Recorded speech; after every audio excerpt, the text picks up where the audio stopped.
The train has not left the station. We're fired up. We're ready to rock and roll. And we got some good news going into week 10 about our boy, Cal Monangai. And we're going to deep dive that today. We're going to deep dive him as a prospect, the situation. But before we dig in, you need to click that subscribe button right now. We're just sitting here vibing, doing deep dives all day. I'm just here talking about prospects, players, whether or not to pick them up. We're deep diving these players left and right so you know what to do with them. It's your team. You make your decision, but I'm going to help you with advanced analytics and covering their situation. Click that button. Stop missing out. Ric Flair's watching. You do not want to disappoint Ric Flair. Big news today, though. Big news. They're rolling with the hot hand. That's at least what they're saying to us. Could be a complete lie. Could be. We've been lied to by coaches before. And what happened was the opposite. That has happened. Like, a lot of people will hitch their wagon to this, but I've been in the streets long enough to know that coaches lie. But the thing is, he is the hot hand. But DeAndre Swift also was running hot before he's banked up. But I think this is going to lead to more workload, more opportunities. And this matchup is something to take advantage of if you're in the position that you need Kyle Monangai in your lineup. And you'll know if you know. You'll know, and I'm going to help you out through this video, so you better watch along and not leave me. Kyle Monangai went off last week, and I'm so excited. I'm so excited about my Monangai right here. We scored 22.8 PPR fantasy points, 176 yards, 6.77 yards per carry. Late round pick, climbed his way up the ladder, has been getting touches, has been getting work throughout the season. They're relying on him as the 1B back, and now when he got the opportunity, he cashed. He cashed. That is huge. Now you can say that's against the sus defense, and the overall scoring that game went off and went crazy. You can definitely throw that out there, but you can also say that he took advantage of his opportunity. That's one thing you got to do to get anointed, is when you get that opportunity, no matter what it is, take advantage of that. DeAndre Swift appears to be back. He was running hot. He's been running solid all season long. He's been running solid. Good in the passing games. Has been getting targets. His volume has been dictated by the game script. Some games it's more targets. Some games he's busting up long gains. It is what it is, but he's been rocking solid. But this is another matchup we're looking at. Remember, this is a kid that wasn't highly recruited by the big schools. Kind of an afterthought in the recruiting process. RB 160 in the recruiting rankings. A guy that's forgotten about, especially a guy going to Rutgers. We'll get a running back here and there from Rutgers that cashes out every once in a while. His last 2 seasons, his final years, over 1,000 yards each one of them. 8 touchdowns in 2023, 13 in 2024. It's about the tape, though. It's the tape. You watch his Rutgers film, and you see a guy with good vision, good contact balance, got a little pop in the step in the second level. You see that with the yards after contact per attempt, 3.33 on his career. Not the most zesty running back. He's not Bijan Robinson. We're not expecting that. We just know this is a good meat and potatoes running back with a little pop there. And that's exciting. And I root for prospects like this. That late round prospect, afterthought in college, afterthought in high school recruiting, but works hard, climbs his way up the depth chart, pulls himself up by his bootstraps. The all-American running back here, brother. 7.17 in the draft. We are a late-round pick. The odds were stacked against him. There are not many late-round picks that have produced to this level. Like, getting one game of blowing up is rare for a 7th-round pick, but we get it. 5'8", 211.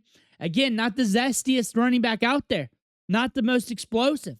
Just a hard-working running back, good vision. DeAndre Swift is back. DeAndre Swift has been putting together a good season. He's been solid. A good RB2-ish with some RB1 weeks, hitting double digits every week but one. But that 1 week, week 1, 9.5. So just off by a nut hair. But DeAndre Swift, he's got a little zesty. He's got a little zestiness. We saw that at Georgia. We saw that with the Eagles. We saw that with the Lions. Now we're seeing that a little bit with the Bears. And honestly, we've been rocking pretty solid this year. Yards created, 9th among running backs. Yards created per touch, 11 on 89 carries, 20th among running backs, 16th in true yards per carry. Target share, 17th among running backs. We're getting work in the passing game. We're creating space. We're looking exploded. 25th invaded tackles. Juke rate, 35th. So not making everybody miss. Explosive rating, 3rd. We're eating chunk plays. Breakaway runs, 7th. That zestiness is there. And you're looking at the work in the passing game. Swift is getting it. Swift is rocking a 47.89 route participation rate. So he's out there on half the dropbacks. Routes run per game, almost 17. Target share, 10.9, which is solid. Not highest or top tier, but it's solid considering he's out there a lot. And then a 5% target share for our boy Money Guy there. I don't expect Money Guy to just steal all the passing work. I just don't expect that unless he's really eating. But he is eating in true yards per carry at 5.06. He is stealing Swift's lunch there. Smaller sample size, but the sample size is almost big enough where you can count on it. Breakaway run rate, he's pushing Swift. That's where Swift cashes out, though. Like, if you give him green, he's going to smash. He's an upside on any given touch, and if the defense gives it, he's going to take it. He's that type of running back. Yards created per touch, Money Guy beats him 2.65 to 2.45. And the thing is here, we're trying to peg out the hot hand.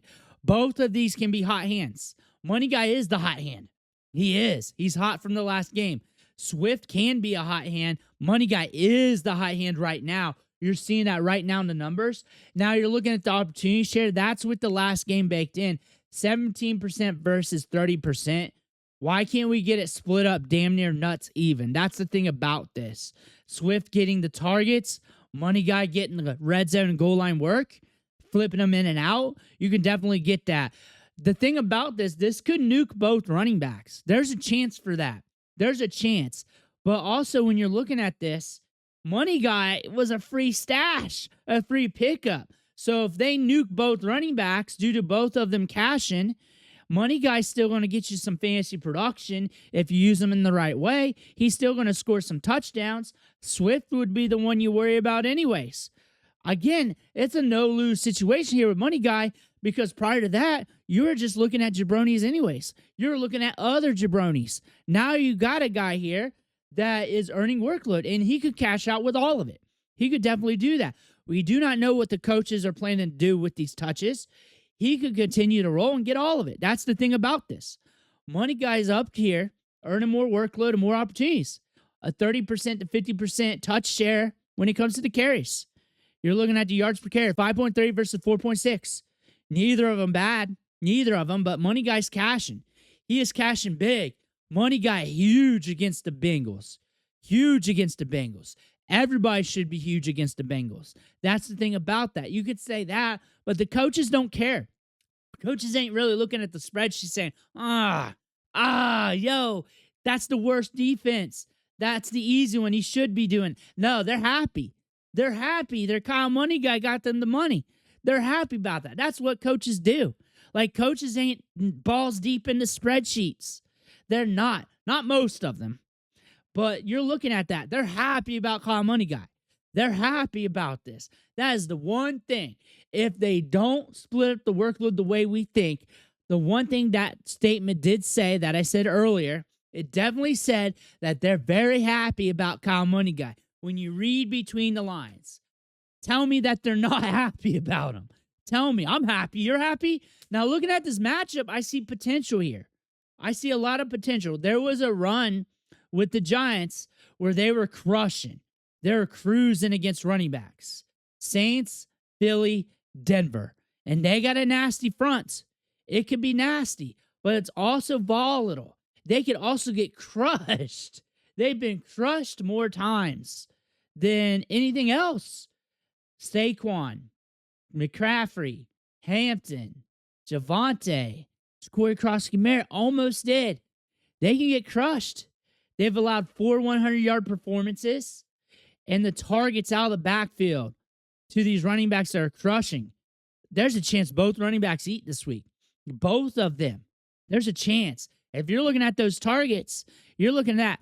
And the thing about that, when you think about that, is that they're working the passing game, going to Swift, and then poundage up the guts there with Money Guy, short to intermediate. All those guys who are cashing are scoring touchdowns.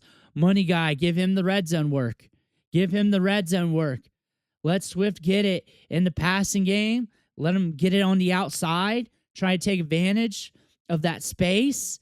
You're looking at the rankings here per Fantasy Pros. They have like 32 rankers, so it's kind of a market here. And both of them are startable in fantasy, traditional 12-team leagues. 10-team leagues, you might have some dice rolls there. Both of them, at least flex plays. Both of them are startable. So it is a coin flip off the flex, and they're coin flip RB2s. Now you're looking at where Money Guy is ranked at here. Look at the running backs behind him. Like, it's hard, even with him sharing the workload and Swift back, to really feel comfortable starting any of those running backs ahead of him. Like, objectively. You can Monday morning quarterback it once all the points are scored, but that's still strategy-wise. Like, you're going to start Justice Hill, Manny Wilson, Devin Neal, Brian Robinson Jr. Like, they could score a random touchdown and beat him in scoring. But when you're looking at how hot he is right now, how explosive, and the buzz of him getting touches, it's really hard to do so. I look at him as a gamble RB2. Maybe a hard press if you're blessed. Maybe a good flex for you.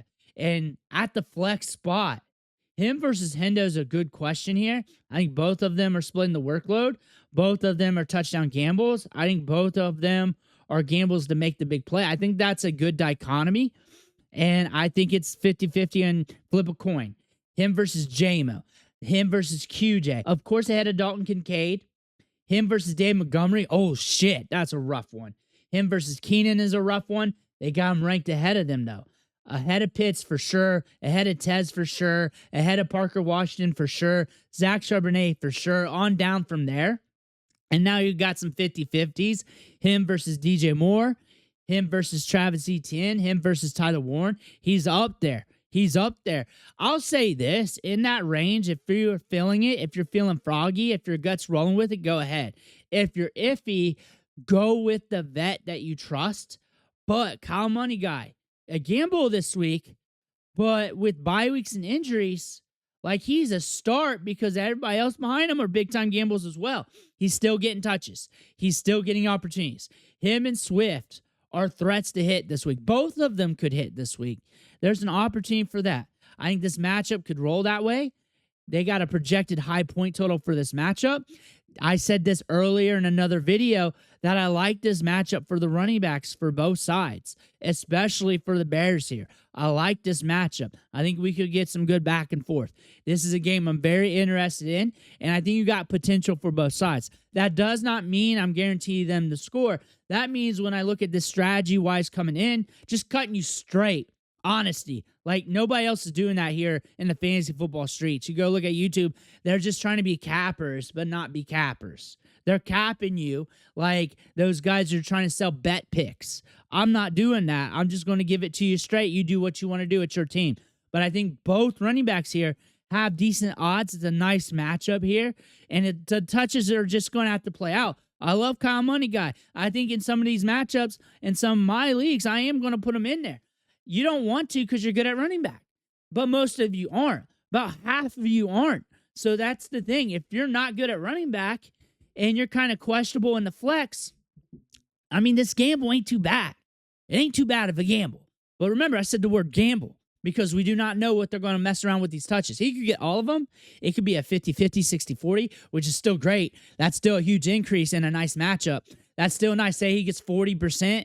Say he gets a better split. Since his split jumps up a good bit, that's still a good split and a good matchup, which you can gamble with. Like, he's a solid gamble this week. He's a solid gamble. Now both running backs are still solid gambles. They're in the 20s because you don't know how to rank them due to the workload, but still they're solid gambles this week. I like them. Let me know what you think. How are you strategizing? Are you starting them? In the comments below. I want to hear about that. Make sure you hit that subscribe button on the way out. One thing for watching. Catch you on the next video.